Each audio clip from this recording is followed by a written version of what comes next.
In this video, I'll demonstrate how to read GPS coordinates from a GlobalSat GPS EM506 receiver to a Texas Instrument F28069M Launchpad experimenter's board using the Altair Embed application. The EM506 is a low-cost GPS receiver available from SparkFun. It receives power and communicates through a JST-SH vertical 6-pin connector.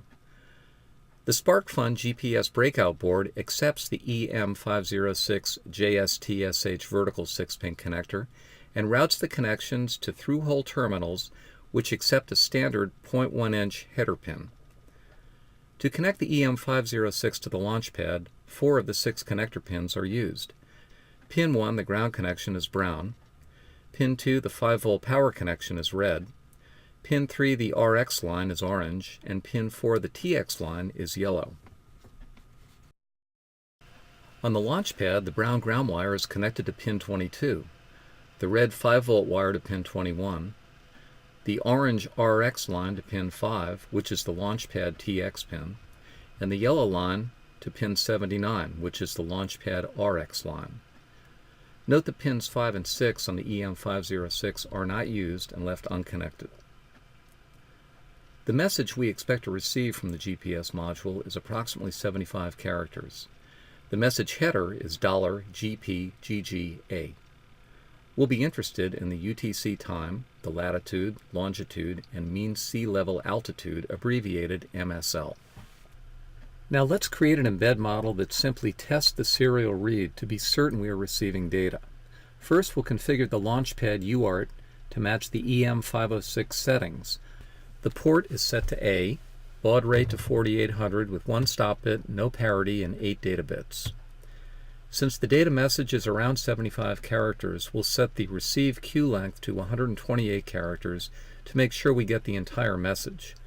The RX pin GPIO is selected as 7 and the TX pin GPIO as 12. We'll need an array to store the characters as they are received, so we'll use the extern definition block to define a 300-element character array named UART databytes.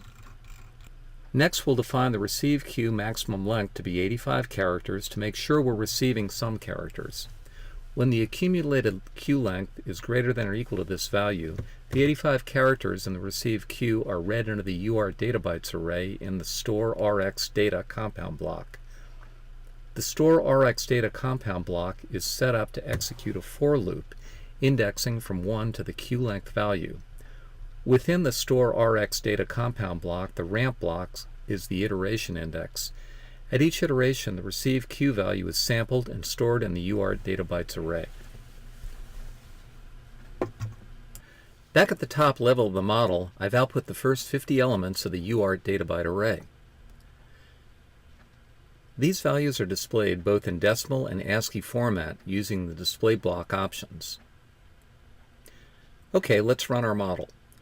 With the update time set to 0.05 seconds, the simple serial model is code-genned, downloaded, and begins executing on the Launchpad. If you look carefully at the ASCII outputs, you'll occasionally see full frames of messages from the GPS module, which indicate the serial receive is working.